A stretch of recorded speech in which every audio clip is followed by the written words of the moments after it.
So here we are, the last day of the conference of science and non-duality, and we're here with Elisabet Sahtouris, Sahtouris, who has. It's the first time I see her, and I've been impressed by the depth and the width that she has when describing conditions for sustainability and what we need to include in order to get where we want. Elisabet, could you please tell us a little bit about your background or your perspectives? Yes, I'm trained as an evolution biologist, and I've looked pretty deeply into the 4 billion years of our living Earth and how it evolved, also from a spiritual perspective that brings me to conferences like this. Because while I was taught in Western science, which makes certain assumptions about the universe being non-living, meaningless, purposeless, running down by entropy, and life a Darwinian competitive struggle against this tide of entropy washing everything away, which life eventually loses, which I came to see as the most depressing creation story that any human culture has ever told. And science, of course, gets to tell the creation story in secular societies.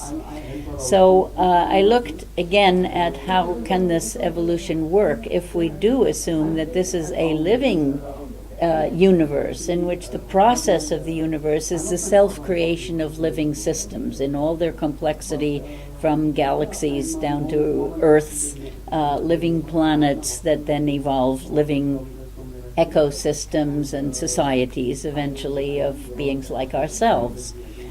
And in that story I found a maturation cycle that repeats itself over and over, beginning with the first bacteria of Earth.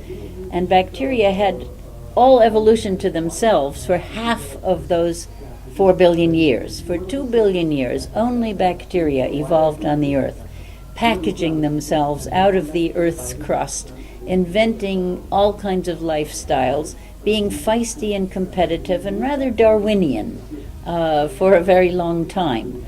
They are the only creatures of Earth other than ourselves who created global problems. They created global hunger by eating up all the free food, the sugars and acids that had formed naturally on the surface of the Earth.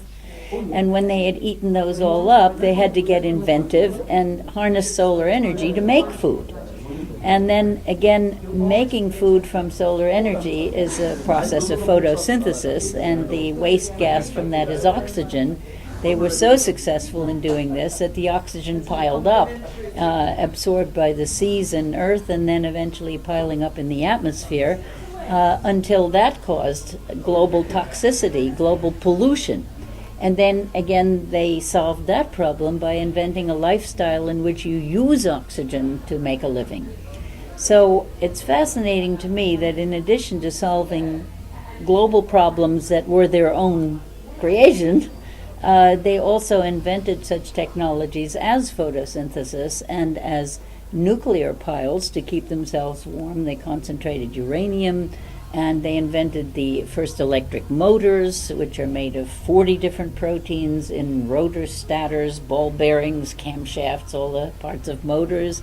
And they invented the first World Wide Web by trading DNA freely with each other to develop different kinds of bacteria and different kinds of lifestyles.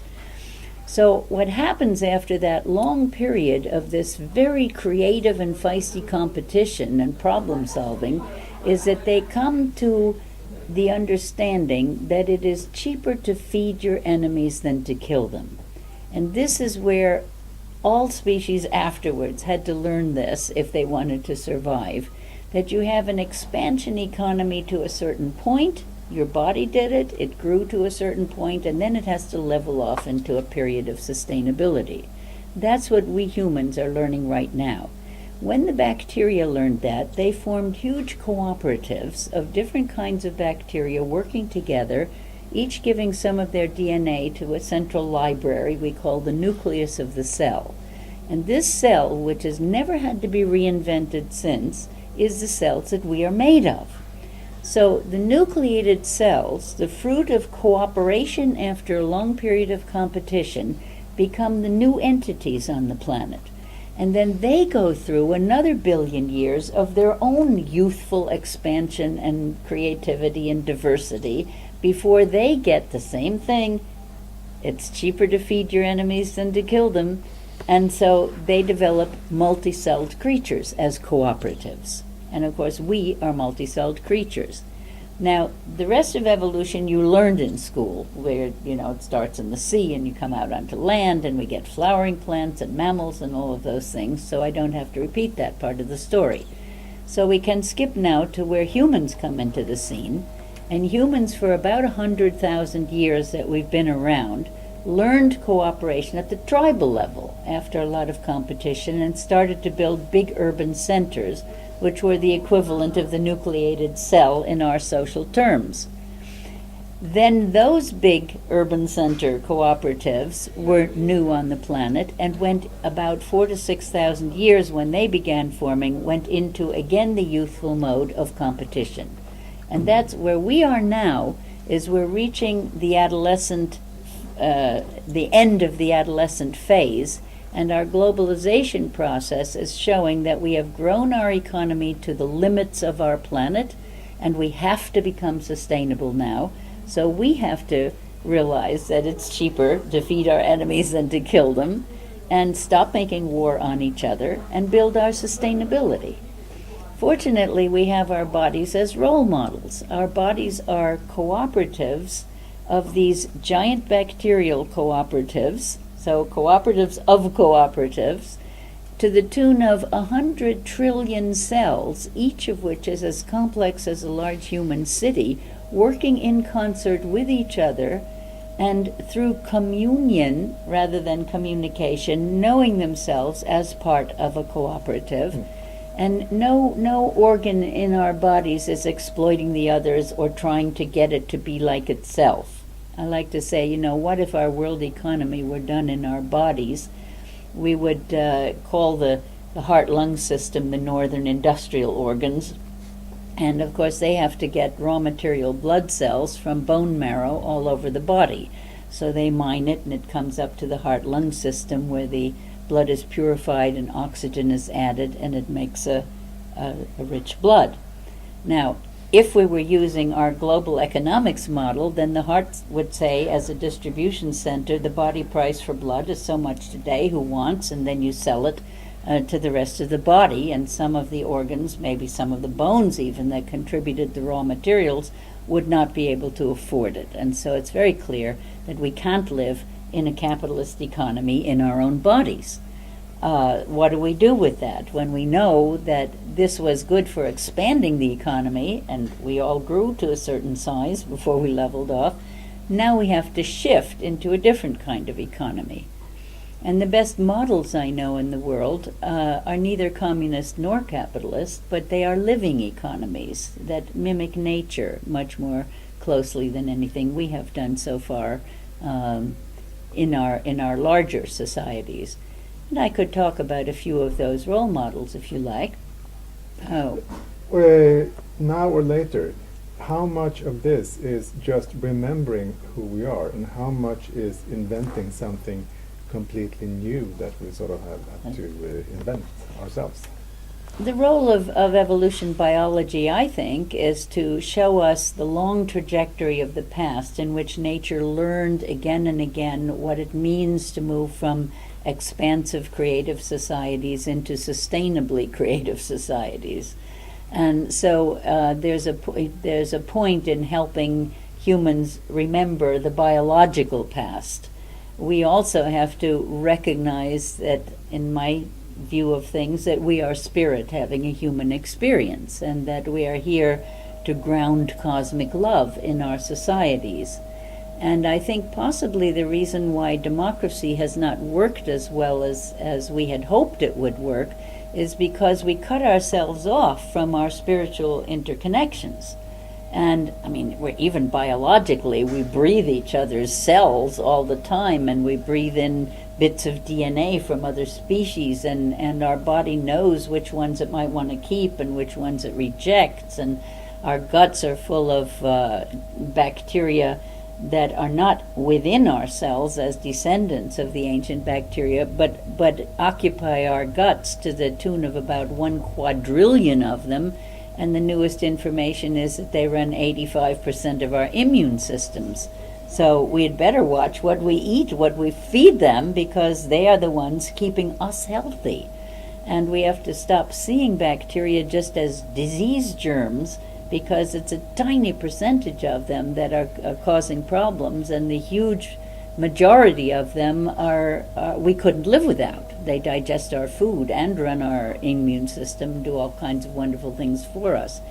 So if you recognize all nature as intelligent, as spirit materialized, then you start to see that our job here is, as I say, to ground cosmic love, which means that we will care and share for each other, which means in biological terms that we discover that it takes less energy to make friends than to maintain enmity. Now, because we're at the end of the empire building phase for humanity, which is an adolescence, we can see that there was a point in going through adolescence. You will never get mature cooperative citizens if they don't go through adolescence first. And you don't step on caterpillars if you want butterflies. You know, these transformations are natural. And if we combine evolution, the stories of evolution, with our understanding of ourselves as cosmic spiritual beings, and we see that the maturation process always has to occur again and again, then we can begin to see how we do it. And we are doing it now, because we have more than 1 million NGOs, for instance, in the world, most of which are feeding people locally, or cleaning rivers, or connecting people with each other, building eco-villages. All of these things are cooperative ventures. And even at the larger size scale, we have the United Nations as a cooperative venture. We have international space stations. We have world parliaments of religions. I'm crusading for a world consortium of sciences that can talk to each other across very different beliefs about what kind of a universe we're in. And then you have mentioned, one very specific thing that we need to be more aware of, and that is how we create the money in our society. Yes. One of the most interesting things about our own physiology is that every one of our cells has about 1,000 bankers in it. I said each cell is as complex as a large human city, and there are 100 trillion working in concert with each other. And each of those cells has about 30,000 recycling centers that are renewing our proteins. And they are as sophisticated as a chipper machine that you stick a dead tree in, and instead of chips at the other end, you get a new live tree. So they're amazing technologies in your own cells. So 30,000 recycling centers and about 1,000 banks. They're called mitochondria, and they issue a currency called adenosine triphosphate, or ATP for short. And they are the equivalent of stored value debit cards. So you go to the bank, you get a debit card, it's loaded with a certain line that you can spend into the economy. And that's what happens in the cell. The ATP is used to catalyze all the transactions in the cellular economy. And when the card is spent, it is taken back to the bank and it's reloaded with no debt. You never pay back what you spent, no interest was charged, and you get more money to spend. The bank's job is to regulate the amount of currency in circulation to prevent inflation or deflation. Now, this system has operated for billions of years with never inflation or deflation. And we could copy this easily in our own system. We could be doing this. There's a very excellent movie online called The Secret of Oz on the financial system. And in it you will hear, it doesn't matter what backs a currency, it matters how it's regulated by those who issue it. Now, the mistake we've made in the world, and it was called a mistake thousands of years ago by Christianity, by Judaism, and by Islam, all knew that debt money will wreck economies. And now we're seeing that. how destructive debt money is. So we still haven't listened to the great religious leaders to stop doing this kind. Instead, we're enthralled to the bankers who now tell us, you do recession now, unemployment, you owe us the money, you have to pay back your debts. Because the money comes from these private banks and not from the central banks, which most of the people think. Well, in the United States, the Federal Reserve is actually a private banking system. In Europe, you have government banks, but in the Federal Reserve, which is perhaps the most important bank in the world, is a debt money private bank, right? Why should the government, which had the constitutional right to coin money, be borrowing money from private banks? The Congress in the United States voted away their right to coin money and gave it to private banks in 1911 or 1913, I think it was, and founded the Federal Reserve using the word federal, even though it's not a government agency, and not using the word bank to throw people off. So anyway, we have a money system that is like a monopoly game designed to concentrate wealth in few hands. It's working exactly the way it was designed to work, and it's our job now to reinvent that wheel and to do better kinds of currencies that work better for us. And you can have a new book called Money and Sustainability by Bernard Lietaer and other authors just has been published. And it talks about ecologies of currency, using different currencies for different purposes, local currencies, national currencies, international currencies. The best thing is to evolve our way out of debt money by creating more and more levels of non-debt money.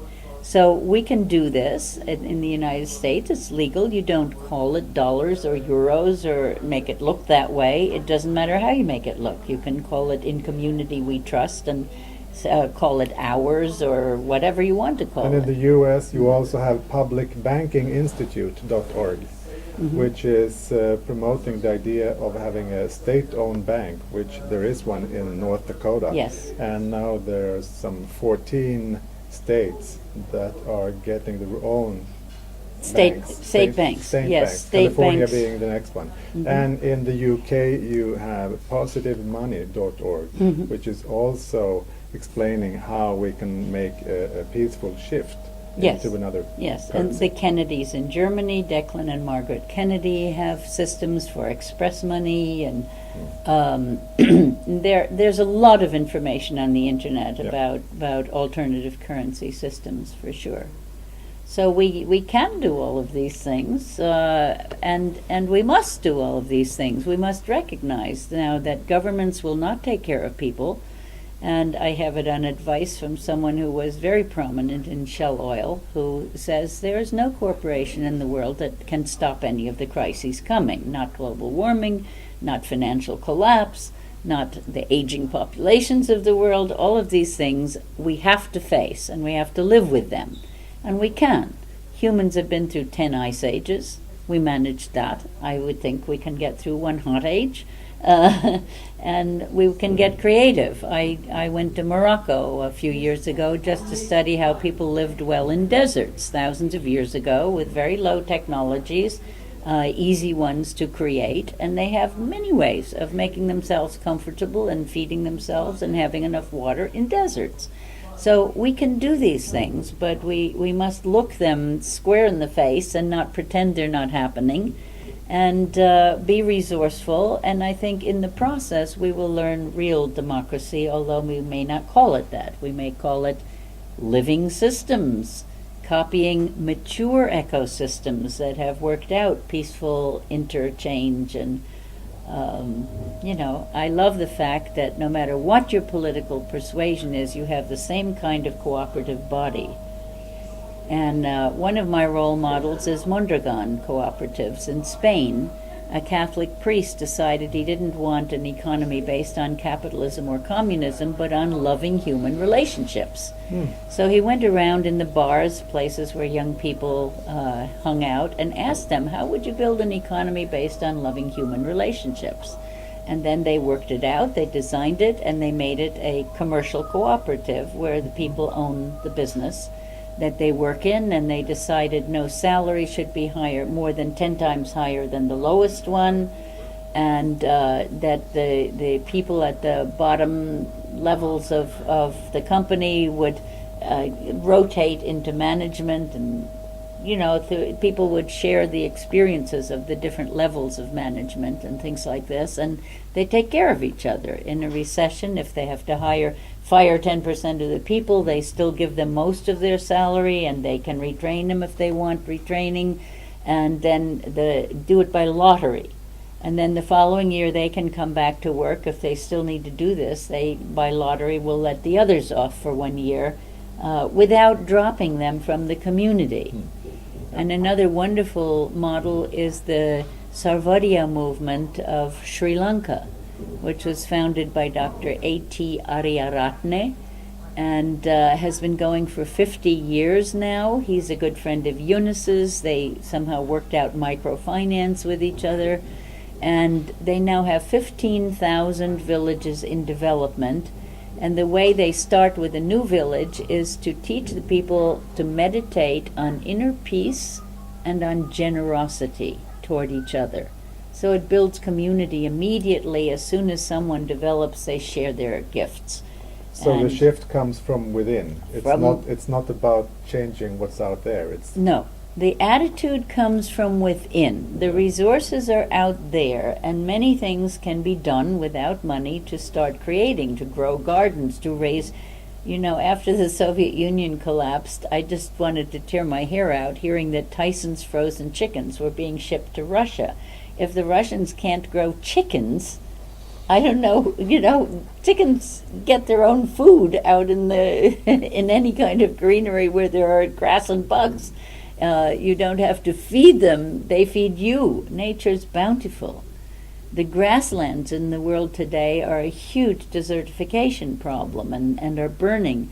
We have to put cows back onto them, because only with cows can grasslands restore themselves every year, because they always have a long dry period where the soil bacteria can't survive if they don't have cow guts to go through, buffaloes or whatever is the natural horses, hoofed animals of the steppes of the grasslands. And they can be restored within about 10 years if you put free-ranging cows or buffalo on them. And again, it's free meat because they reproduce. And cows' methane production is only a problem when you stuff them into feedlots, not when they're running wild over large areas. No, the fires are much more dangerous than what the cows are producing in the way of gas. Mm-hmm. And but you have to spread it out and not get concentrations of it. So anyway, the solutions are all there if we mimic nature, and we now use the word biomimicry, which includes not just copying nature, but respectfully copying it and seeing how it recycles, how it puts no toxins into its technologies and creates the most sophisticated materials on Earth without heat, beat, treating, and wasting 96% of the resources just to make something like a computer, and then 2 years later throws it in a landfill, which ends up being 100% waste. So it's back to reality, back to nature, back to spirit. Yes, in the it's all process about of integrating, as I like to see us as a keyboard of vibrations from the low keys of matter through the mid-range of energy into consciousness and spirit, and that we can play the whole keyboard, not as bodies with souls or souls with bodies, but as spirit, matter, soul bodies, It's Sweden here and Romania here. Yeah. So two cells in the same organism, which is the world and humanity. Romania is in a transition, and certainly adolescent competition between people, because we have only 20 years of democracy after the fall of communism. Yeah. On the other side, you have this developed cell of humanity. The body and the image you gave is, for me, wonderful. But there in the body, you have already a fine-tuned cooperation. Mm-hmm. So everything is already going smoothly. Yes. How do you see, for instance, an adolescent society full of competition, another society that is, let's say, poor in one of the poor countries. So the cells are actually not yet fine-tuned, and they are Right. very different. They're in the adolescent phase, and when we Yes. when we recognize that, we said adolescence is about individualism and competition, right, and expansion and creatively expanding. And East Europe, of course, suffered a great deal from the Thatcher-Reagan privatization of the world kind of economics, where the word restructuring just sends my hair on end too, because it means privatizing countries that were communist countries. And you see, communism sacrificed the motivation of the individual by focusing on what you can give to the larger collective, right? And capitalism sacrifices community to individual gain, to greed, to personal greed. So we have these strange things that come and go in waves in our society, where China, for instance, was very focused on trying to build socialism, communism, just when the capitalist West came in and taught it to do, the feeding frenzy of competition. I spoke to one lady who trains MBA students in China, and she said in 8 years, the country was shifted from young people serving their society to young people wanting to climb the corporate ladder at elbowing everybody else out of the way to do it. So we moved from what maybe potentially could have been a mature mode, but we weren't ready for it. So communism collapsed first by denying individual interest. In the body, every cell meets its individual interest, and every organ does as well. And so you have constant negotiations between the individual and the community for the well-being of the whole.